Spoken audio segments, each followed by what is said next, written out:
He said, I anticipate being 100% shortly. I don't know when, but I'm getting closer. So there is a light. I can see it, he said to reporters then. And the last one here before we get into 5 and Out and the rest of the show, the Giants sign the former Hard Knocks standout when the Jets did it. The Terminator, John Connor, just an absolute animal of a fullback. Guy just mows over anybody who gets in front of him. He will be signed to the Giants because they had to replace Henry Hynoski, who was put on season-ending IR for a fractured shoulder. So he was also, this is the second time that Connor was on Hard Knocks with the Bengals last year when he had gotten cut in place for a tight end turned fullback. So we'll see how that goes for them. John, I always wondered why the Jets got rid of him in the first place, but that would be the Jets, so it's not really a huge shock. But we'll get into 5 and Out as always here. Top 5 NFL headlines of the week. This one was huge. This happened, a huge surprise. Just came just hours after the show, and I believe it was around 6 o'clock last Wednesday when it had happened. The Browns traded. I get all football updates on my phone straight to it. When I first got it, I had to go downstairs and immediately turn on NFL Network or ESPN to see if it was true, and me and my dad were just saying words that can't be said on the radio over and over and over again just because it was so ridiculous. Because normally in the NFL, you don't see big trades like this, especially during the season. So the Browns traded their first-round pick of the 2012 draft, Trent Richardson, he was drafted 3rd overall a couple years ago, to the Indianapolis Colts for their next year's first-round pick. So Browns, pretty much me and everybody is expecting them to finish, anywhere in the conservatively top 10, less conservatively more top 5 area of in the draft pick area. So they'll probably wind up getting a quarterback with their pick. If they want to trade up, if teams above them, maybe if the Jaguars for some reason are still thinking that Blaine Gabbert's the answer for them, or whoever else is going to wind up finishing worse than them and getting a better draft pick, possibly packaging those 2 first-round picks to move up a couple spots, because this is all stemming from when the old regime, before the new front office came in and started cleaning house. Well, it looks like they're going to start to clean house. This is the start of it. This was their failure of not getting RG3, Robert Griffin III, in that 2012 draft, something that they very much wanted to get. They missed out. Everybody knew the Colts were getting Andrew Luck, and then the Redskins right afterwards had gotten RG3. So they kind of had to settle for Trent Richardson. Don't get me wrong. Trent Richardson is a very good running back. He has good talent, but a running back isn't going to win you championships like a quarterback will. So in a way, once all the dust settled and the shot kind of wore off, trade was getting analyzed more. It made a little bit more sense once you saw it. At first, you're like, why would they do that? He's their whole team, everything like that. But you had all the people spewing out, why are the Colts being praised for trading a first rounder for a 2.5 yard per carry running back? It's not the point of it. The fact of the matter is his potential is what's so intriguing. So, like I said, he obviously has great talent. It's just the team he was on, the old front office. They're just trying to, wipe out all the old and put everything in the past. So, because there were talks of shopping Brandon Weeden, the quarterback they just got, Josh Gordon, their wide receiver. So they're looking at completely clean house there. But like I said, this was just something that you normally don't see in the NFL. NBA, sometimes MLB, you'll see these big blockbuster trades. I mean, especially a guy who's been on the team for only 2 years. So very surprising seeing that. But like I said, now that everything has kind of calmed down a little bit, you can see that it kind of did make sense. And he's taken it in stride. He was all smiles in the locker room when he went there. He said he's got nothing against his old team. His first carry as an Indianapolis Colt, he ran in as a touchdown. So we'll talk more about the games later, and with the power rankings and everything we have coming up later in the show. We'll get into the next one here. This is one that, it's a couple in this one in 5 and Out are just, what are these guys doing? Von Miller, Pro Bowl linebacker of the Denver Broncos, who has been suspended. He is suspended for the first 6 weeks of the season. League sources said that with the help of a urine collector performing the drug test, tried to cheat his drug test, tried to corrupt it and get what had happened was Here, I'll read exactly what the sources. Okay, so sources said the collector worked in Miami, where Miller spends his offseason time, and the collector reveled in knowing the Browns linebacker while being starstruck, quote, starstruck, according to a source. So he said the collector's willingness to substitute another person's urine specimen for Miller, so they were swapping out, getting somebody's clean because he was obviously going to be dirty. And this is the part that just completely backfired on them. It might have worked had a second collector not discovered that Von Miller was not in the city where his collection was supposed to have taken place. So, and the funny said that who knows if this quote's true, if this is just a reporter making it up. One source said of Miller, he's fast, but he's not that fast. So, I mean, this is finally bringing more light to what his 6-game suspension is stemming from. It very well could have been a full year suspension, and I'm surprised it wasn't more than 6 games if this was the case why he got suspended, which it very well could be, because he had the test before this one, which is why he was taking this one, was diluted. So it counted as a positive test, and then this was I believe this is supposed to be the one that he was retaking. So why this guy's doing this with all the talent he has, everything like that, it blows my mind. And you'll see after this one is another one. But Anthony Spencer, who is the Cowboys defensive end, he will undergo season-ending knee surgery. Originally thought it was going to be microfracture surgery. Jerry Jones, the Cowboys owner and general manager, was reported saying earlier in the week, but his agent did confirm that he will go on season-ending IR, and he will be done. And this is, possibly what could be the last time he's in a Cowboys jersey, honestly. They did face a similar situation a while ago. He also did have some issues with franchise tag this past offseason. So, whether Anthony Spencer will be back for them, it's it's up in the air right now, I believe. And then this one is, like I said, this is the next one.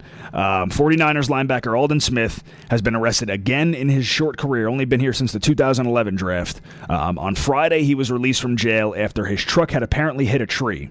He was arrested on suspicion of DUI and possession of marijuana. And this is the thing. This all happened on, it was probably early Friday morning. So, Thursday night going into Friday, sometime in the AM then. He played Sunday. That's what just, I'm talking with my dad about it, it just absolutely blows my mind that they actually allowed him to play, that the league didn't step in and do something. There's no reason he should have played this Sunday. If this was a backup tackle for them, or a fourth-string cornerback, or somebody who isn't going to make such a huge impact on the game, they would absolutely be benched. No doubt in my mind. I don't care what anybody says, they would absolutely be benched. It's bogus that the league didn't step in on this. I know they're trying to do this whole with everything now with we'll let the teams handle everything. The league won't step in. I'm not buying it. It's laziness in my opinion. Roger Goodell is just sitting back, not doing a thing until it's getting out there in the media too much, or he's getting lawsuits against him. So it's just it disgusted me when I saw this.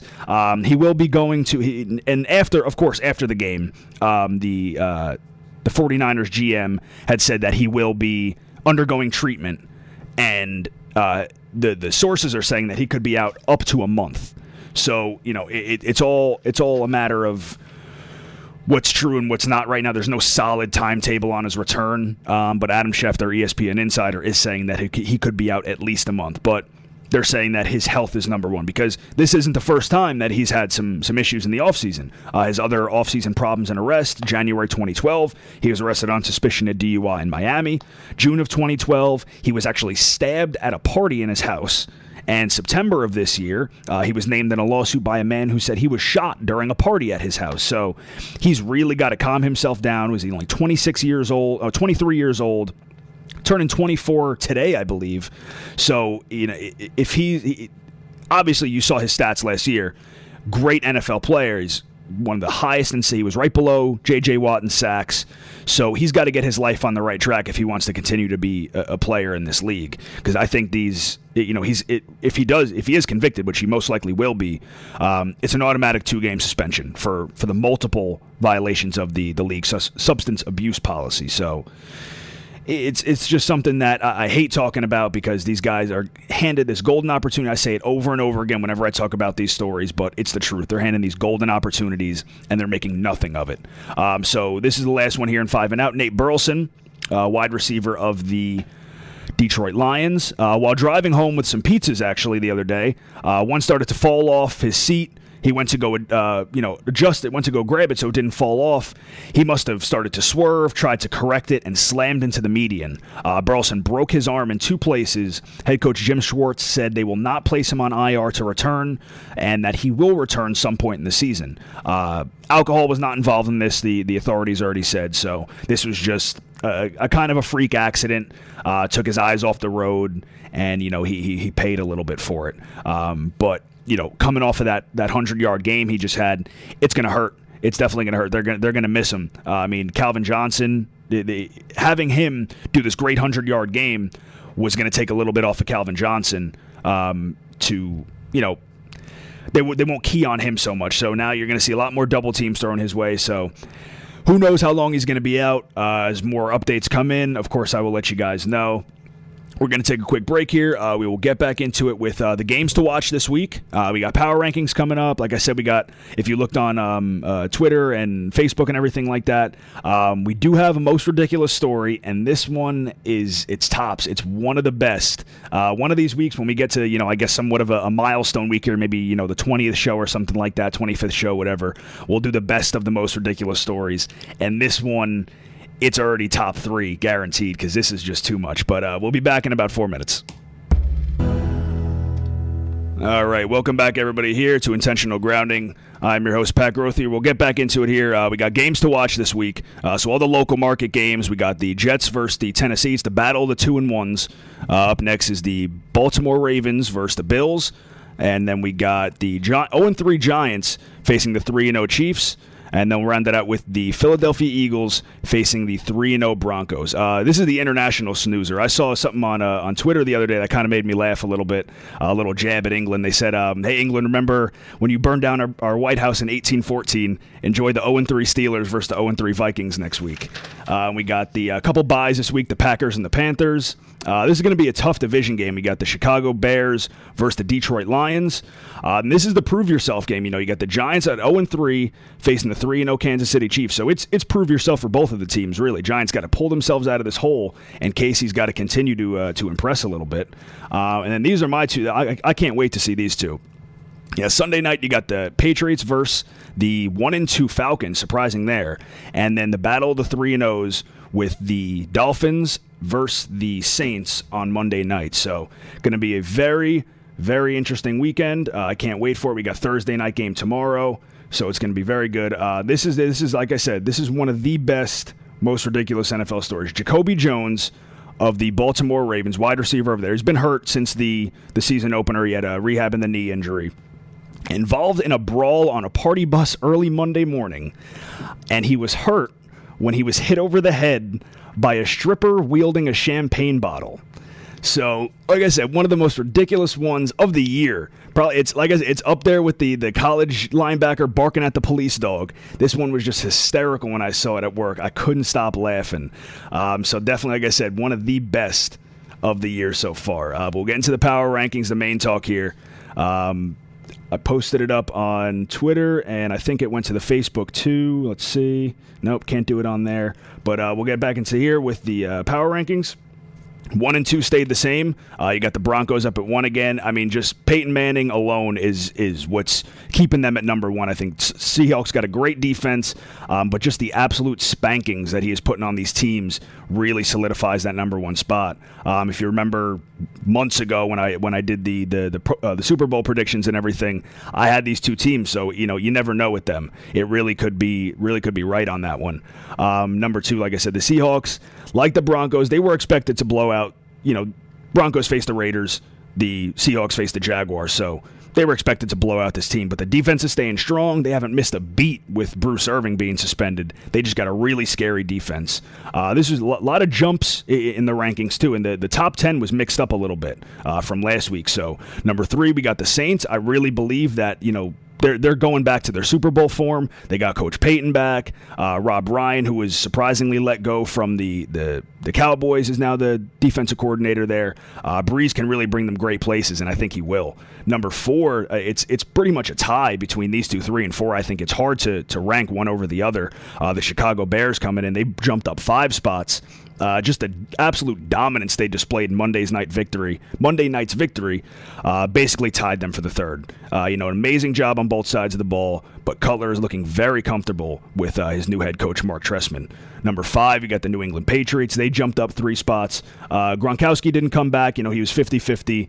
He did not come back, but Brady's rookie receivers finally caught some balls for him. He's screaming for a familiar set of hands to throw to, and they really need it soon if they want to start to get themselves into the playoffs. Number 6, we got the Bengals. They jumped up 4 spots. Like I said, a lot of jumps up into the top 10. Very exciting game, especially towards the end. I was watching it on my phone. The double fumble recovery, basically a double fumble recovery. They got it. Bengals scooped it up, fumbled it again. Another guy picked it up, ran it back for a touchdown. So that sealed the win for them. When the Packers tried to come back, they could not convert on a 4th and 5. But Dalton and the rookie running back, Giovanni Bernard, did very well. Number 7 is the Indianapolis Colts. They jumped up 6 spots. Bradshaw, he was the workhorse of this game. You got Trent Richardson coming in. He pulled in a touchdown in his first run, like I said earlier, but Ahmad is putting in work for him. It was a blowout win over the Niners, beating them by over 20 points. Second week in a row they got beat by 20 points to San Francisco. So the team I hate to put in the top 10 is the Dolphins, but they are doing very well. Put them in number 8 spot. They jumped up 4. They really did. They pulled out a nice win versus the Falcons. Nobody had him starting 3-0. I sure as hell didn't. Tannehill's doing well, but he really needs to keep it up to impress me, because if I'm not the biggest Jets critic, I'm going to be the biggest Dolphins critic. So number 9 is the 49ers. They dropped down a lot. They went down 6 spots. They were up in the top 3 last week. Even their biggest haters probably didn't expect a 1-2 start, especially with Colin Kaepernick doing this poorly, except probably Richard Sherman. He probably had them going 0-3. The whole team really needs to step it up big time on both sides of the ball, coaching as well. Number 10 is the Chiefs, moving up a spot. They're not doing half bad behind Andy Reid. He got the first ever Week 3 Gatorade bath on Thursday night when he beat his former team. They keep up this pace, and they could really steal away a wild card spot there. Number 11 is the Packers, like I said, who just got beat, jumped down 7 spots. Much needed bye week coming up. It's going to give him some time to heal. You got concussions to Finley, to Lacey last week. Rodgers needs to regroup, and they got to come back strong in the following week. Number 12 is the Super Bowl champion Ravens. Jumped up 2 spots. They walloped the Texans real good. They, gotten them some respect back after that beating that they took in the opener. I still don't think they could win the division, but it's definitely a start to go back to where they were last year. Right below them is the Texans, who dropped down 8 spots. Who just lost to the Ravens. Would have been a solid win for them, trying to prove that they can really swing with the best of them in the AFC. I had them ranked up really high in the last couple weeks, so they got to start proving themselves again, because the Colts could definitely steal away the AFC South from them. Number 14 is the Detroit Lions, who jumped up 3 spots. Another great day by Stafford and Calvin. You had 200-yard receivers. That's always great. But the true test comes next week. Like I said, the tough division game of the week against the Bears. They got to win that, and take off the 3-0 Bears, and that would be a huge win for them. But without Nate Burleson, it's going to hurt a little bit. 15, you got the Atlanta Falcons, who dropped down 9 spots. Like I said, another team with a surprising 1-2 start. It should have been a huge win for them to prove themselves as the reigning NFC South champions. So they got to bring it back for next week. Number 16 is the Dallas Cowboys, who dropped down a spot. And that's basically just because all the other teams were doing so well. They blew out the Rams. DeMarco Murray loves facing the Rams. Had a 175-yard game. You had Romo throwing 3 touchdowns. 2-1. They've basically won the NFC East at this point with how poorly the other teams are doing. So they're doing very well right now, even though they dropped down a spot. Don't let that, show anything bad for them. Also, if you're looking at them along with on Twitter, I forgot to cut out some of the logos that I had to move around, so don't mind that. Number 17 is the Jets. Jumped them up 11 spots. You guys know I'm one of the harshest critics of the Jets being a fan, but Geno did have some good spots. He still doesn't have my full blessing. The defensive line, however, earned it in spades. They did very well. Everybody is comparing them back to the sack exchange with just a little bit less, glitz and glamour. Kyle Wilson, I will not comment on because I will probably get kicked off of student radio for cursing too much. Number 18 is the Titans, who will face off the Jets next week. They jumped up 3 spots. beating the Chargers. That was kind of a battle of the underdogs between those two. They were upsetting a couple good teams, getting really close to their one losses. I'm running out of terrible names for their games, but Locker did really well. Number 19 is the Panthers, and this total slaughter of the Giants. It was bad. They decimated their offensive line. 7 sacks. Cam Newton had a hell of a day. He had 4 total touchdowns, 3 through the air. This was New York's worst loss under Tom Coughlin, so I'm sure his face was getting very, very red after the game, redder than usual. Number 20 is the Chargers. They dropped down 4 spots. Just as a whole, they really couldn't pull it together. Rivers and Matthews had pretty average days, and that's just not going to get them the W against much better opponents. Number 21 is the Rams. They dropped down 3 spots. They got destroyed by the Cowboys, and, they got a short week coming up against the 49ers, but a little bit of bright side on that, they seem to always have the Niners number. They always get at least one win versus them. You had the tie last year. So I know I work with a 49ers fan, and he hates facing the Rams. So this is going to it could be a very scary game for the 49ers. 22 rounding it up here. We got the Arizona Cardinals, who dropped down 2 spots. 3 scoreless quarters. The second, third, and fourth, they could not put any points on the board. It put them in a hole they just couldn't dig themselves out of. He had 29 rushing yards out of Rashard Mendenhall, who was new head coach Bruce Arians' favorite coming out of camp. It's just not going to get the job done. Carson Palmer is doing okay there so far. He's having some decent games, but whole team's got to step it up again. Number 23, the Bills stay the same. They didn't move at all. The Jets gave them so many opportunities to win the game. But the offense just couldn't get it done. They had constant pressure on E.J. Manuel. You had C.J. Spiller getting injured late in the game, but even up until that point, he wasn't a factor at all. The Jets' defense, more running defense and pass and pressure on the quarterback, did very well against them. 24, you got the Browns. They jumped up 7 spots from last week. This was the shocker of the day. You had Brian Hoyer, 3 touchdowns, like I said earlier. He did throw a couple picks, but he pulled it out there. You got everything just crumbling around the Browns. You got talks of shopping Whedon and Gordon. But the win kind of, made it a little bit better for the Browns fans. 25 is the Eagles, who are just continuing to drop. Went down another 6 spots. McCoy had a great performance, but he couldn't do it all on Thursday night. I think he had 150 yards or something like that. Vic and the defense struggled in Andy Reid's homecoming. He was there for 14 years, so they really got to step it back up again. You got 26 is the Pittsburgh Steelers, who stayed the same. It was another game where they really, if you watch it in the beginning, it was bad, 17-0 in the opening quarter, but then it was similar to last week. They started to maybe look like they could come back a little bit, but the Bears just finished strong. 5 total turnovers. Ben threw 2 picks. He gave up a fumble. There was also 2 other fumbles given up. You saw the one at the end, you just knew the game was over. Julius Peppers just snatched it away right out of his hands. It was pathetic. It's hard to say who exactly is to blame, but Mike Tomlin could possibly be out of a job very soon. You got 27 here is the Vikings, who dropped down 3 spots. It was a close loss to the Browns. They lost in the closing minutes. They head across the pond now to face another 0-3 team, and what's shaping up to be a very boring game for England is my guess. You got 28 is the Giants, unfortunately. You got panic is really starting to set in for most of the fans now. They dropped down 6 points. They face the surprisingly 3-0 Chiefs next, and it would be a great first win if they can really do it in grand fashion. Just come out and spank them and, silence everybody a little bit. Number 29 is the Redskins, who, again, another team like in the NFC East, they just keep dropping besides the Cowboys.